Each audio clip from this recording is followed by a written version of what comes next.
Welcome to the intersection of technology, cybersecurity, and society.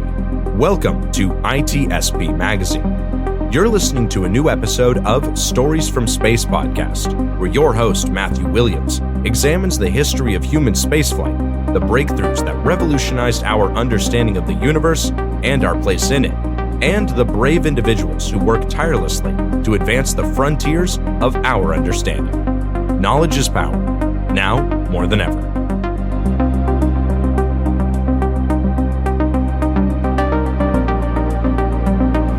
The authors acknowledge that this podcast was recorded on the traditional, unceded lands of the Lekwungen peoples.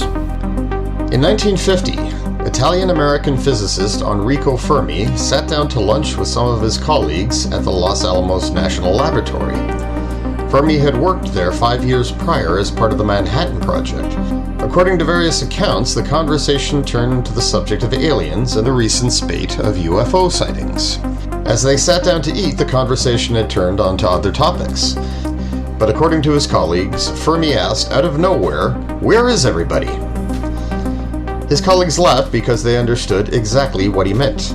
In short, Fermi was addressing a conundrum that continues to plague astronomers, cosmologists, and astrobiologists, and all those who are engaged in the search for extraterrestrial intelligence, known by the acronym SETI. Given that the universe is so big, and that life has had so much time to evolve in other star systems and other galaxies, shouldn't we have heard from them by now? Shouldn't Earth have been visited by an extraterrestrial intelligence with advanced technology? This became the basis of what is known as the Fermi paradox, a question that has remained unresolved to this day, and quite frankly, may never be resolved.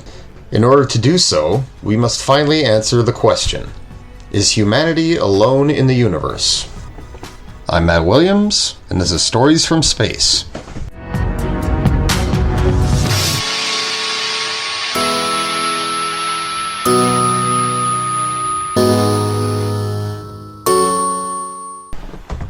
Hello, and welcome to Stories from Space.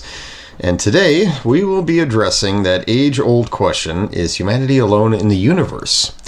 Or rather, we'll be looking at how the Fermi paradox has framed that question. So to give you a breakdown, the Fermi paradox, as it's come to be framed, given the age of the universe, given the sheer number of stars, galaxies, planets in our universe, and the fact that the ingredients for life appear to be in abundance everywhere we look, it basically states that humanity should have found evidence of extraterrestrial life by now, or been visited by an extraterrestrial intelligence by now, and the fact that we haven't, well, it demands an explanation. Now, to give you a little bit more background on the conversation itself, for many people, the idea that Fermi had this little sit down with his friends and they began debating the existence of extraterrestrial intelligence and why we haven't heard from them yet and when we might expect it, it was thought to be apocryphal. That is to say, it was right up there with Newton's apple or George Washington and the cherry tree or Archimedes and the Eureka incident.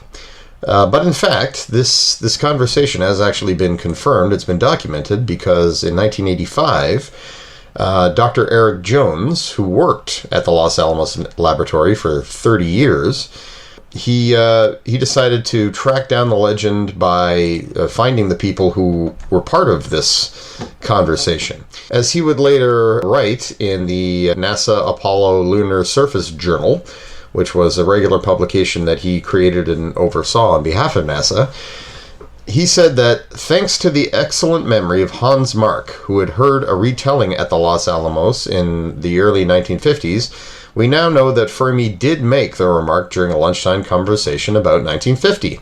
His companions were Emil Konopinski, Edward Teller, and Herbert York. All three have provided accounts of the incident.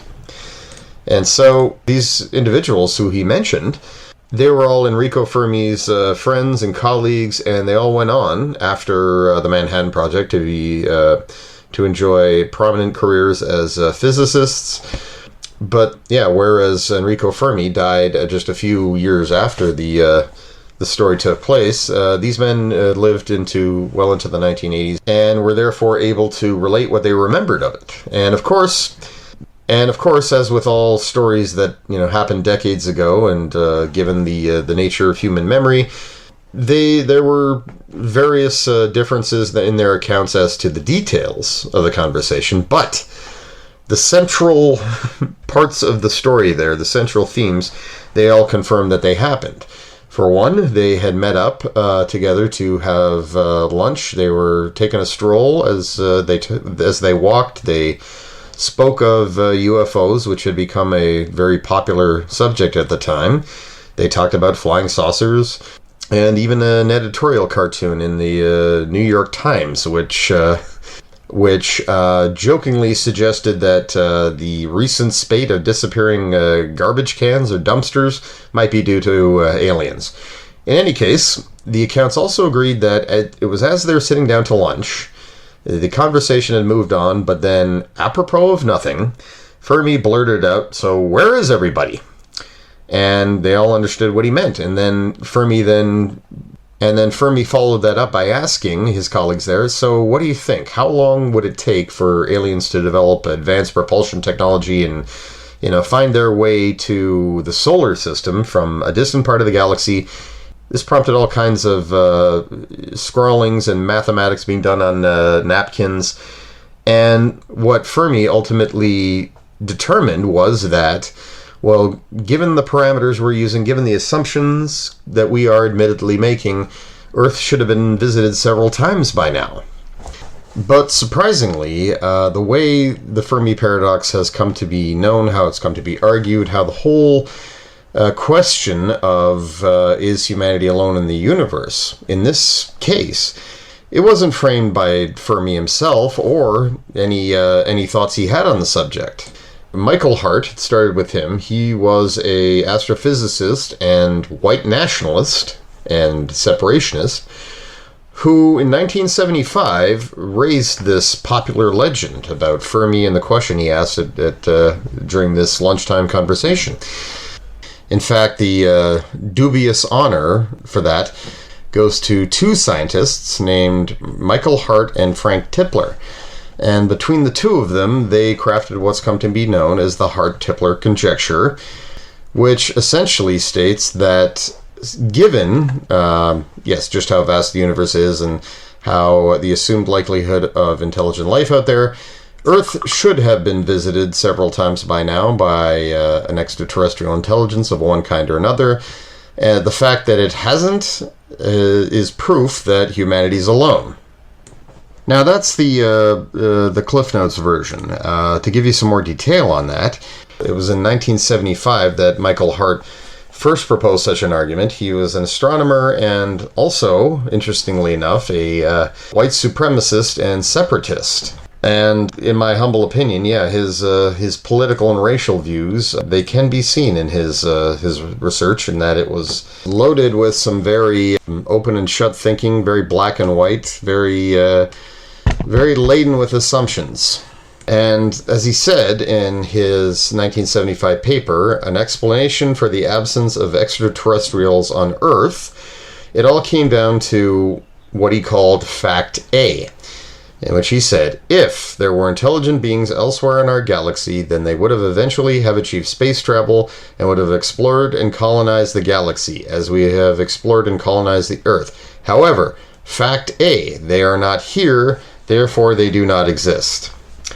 Like I said, a very narrow-minded approach. And furthermore, he came up with estimates that were based on some very presumptuous math. So he calculated that at a relatively modest velocity of 1/10 the speed of light for a highly advanced civilization, a single species would have been able to expand and colonize our entire galaxy in 650,000 to 2 million years, which would have left so much in the way of just visible indications and so forth that we would not have failed to notice, and that this would most likely have resulted in them establishing a presence here on Earth.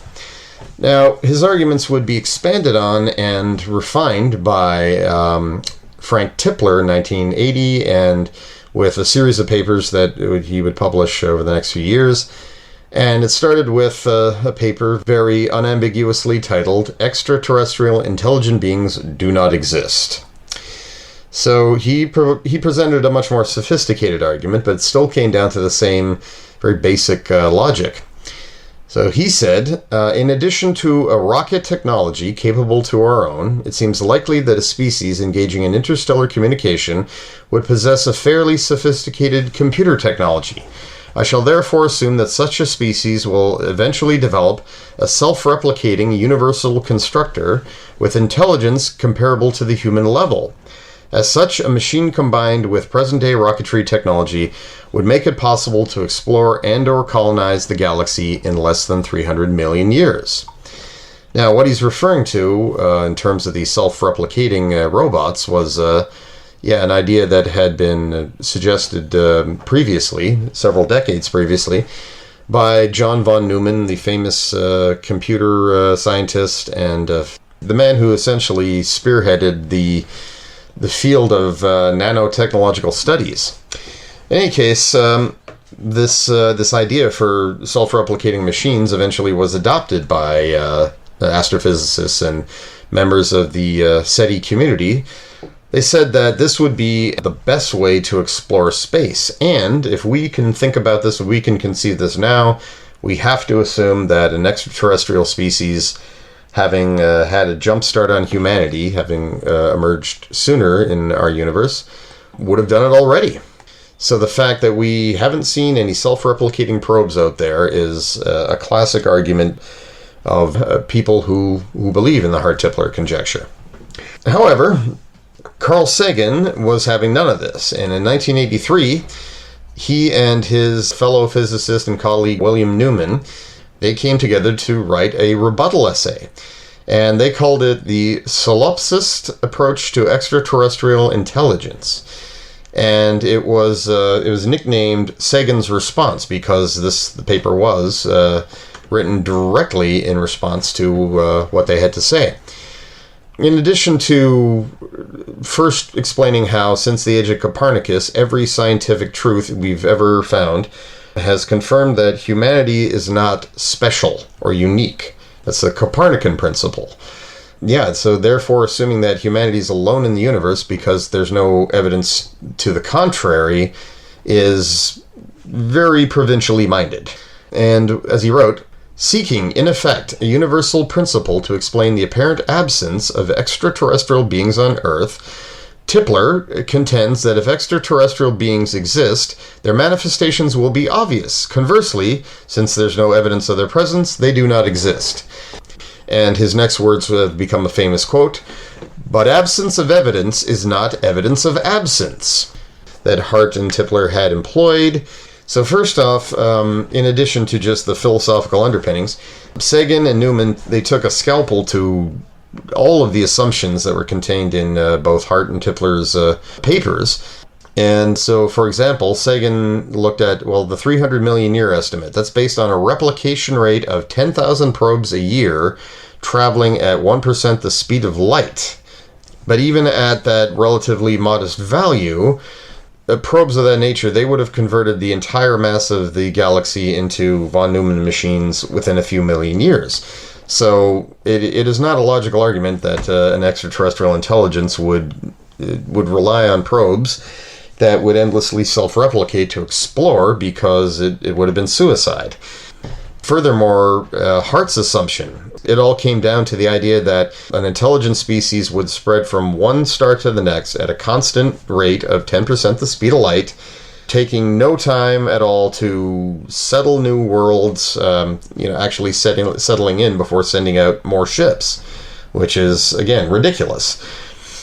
And they also cited a previous paper Sagan and Newman had written that countered this kind of thinking, and the paper was released in 1981. It was called Galactic Civilizations, Popular Dynamics and Interstellar Diffusion. And what they said here was that given the time and energy it takes to travel between stars, alien signals and probes could not be expected to operate based on some sort of simplistic timetable, that in fact the process for reaching from one end of the galaxy to the other through gradual colonization and spreading, that would take far, far longer than any assumptions made by Hart and Tipler. Having said all that, there's still the remaining question. Why haven't we heard from any extraterrestrial species? And Sagan and Newman, they offered many, many possible explanations as to why that is, all of which really came down to, we just don't know. We can assume nothing. We not only do we have an absence of evidence, we have a complete lack of a frame of reference. The only intelligent species humanity knows, that is aware of, is itself. And our understanding of what constitutes intelligence is rather incomplete. In fact, Earth has many intelligent species on it, but we tend to think of intelligence in a very narrow way. Also, we've barely scratched the surface when it comes to exploration and the search for extraterrestrial intelligence. Our solar system alone, it consists of so many objects, many of which are actually interstellar in origin, that were captured by its gravity. The asteroid belt and the Kuiper belt alone, we're talking trillions of objects, and to date we have observed only 4 in the Kuiper belt, and I believe several thousand in the main asteroid belt. But again, scratching the surface. We have sent crewed missions only to the moon. That's the only celestial body that we've sent astronauts to beyond low Earth orbit. We have looked far afield with our space telescopes, but we don't even know what we're looking for. And in terms of listening for communications, we don't know what a extraterrestrial transmission would look like.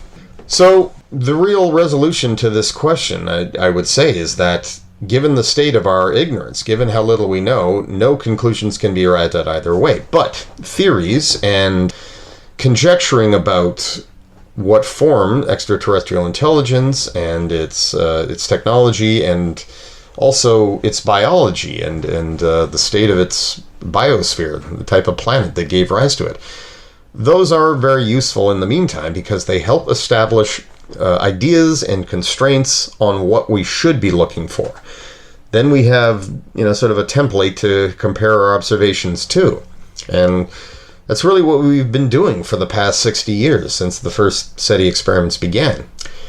And in the coming years, they are destined to get a whole lot more advanced and exciting with next generation telescopes, and that includes everything from optical telescopes and infrared telescopes like the James Webb, and also radio antennas like the Square Kilometer Array. Suffice it to say, there is so much left to learn, so many places that we need to look closer at. And another really exciting thing about next generation telescopes is that they're going to advance the field of exoplanet studies just exponentially. We're finally going to be able to observe exoplanets directly. And given how far away they are, they're going to look like a little more than little dots of light. But that really doesn't matter because that light that we're seeing is light being reflected directly off of a planet's surface and atmosphere. And using spectrometers, the scientific community is going to be able to determine what the composition of those atmospheres is, and maybe even detect signs of photosynthesis or biological processes on the surface of the planet itself. So in just a few years, the exoplanet catalog, it's going to go from 5,000 confirmed planets and a little over 8,000 candidates that are awaiting confirmation to several tens of thousands. And rather than simply classifying planets as potentially habitable, we'll be able to say that, yes, by Earth standards, they're definitely habitable. And beyond that, these direct imaging studies will also allow us to look for obvious signs of technological activity, like lights on the surface or huge bands of satellites in orbit. So the possibilities are really, really exciting. But the bottom line is, we don't know yet. We don't know. But the bottom line is, when confronted with the age-old question, are we alone in the universe? Why haven't we found evidence of intelligent life yet? The answer to both is a resounding, we don't know. We haven't been looking nearly long enough, or nearly far enough, or deep enough, or in nearly enough detail to be able to say for certain whether evidence even exists. But that's about to change. And it won't happen all at once, of course. It's going to take many, many, many generations before we can confirm anything. But we will have a much better idea at the very least. And I can think of no better way to sign off than to mention the very quotable quote by famed and legendary science fiction author and scientist Arthur C. Clarke, who said that 2 possibilities exist. Either we are alone in the universe, or we are not. Both are equally terrifying. I'm Matt Williams, and this has been Stories from Space.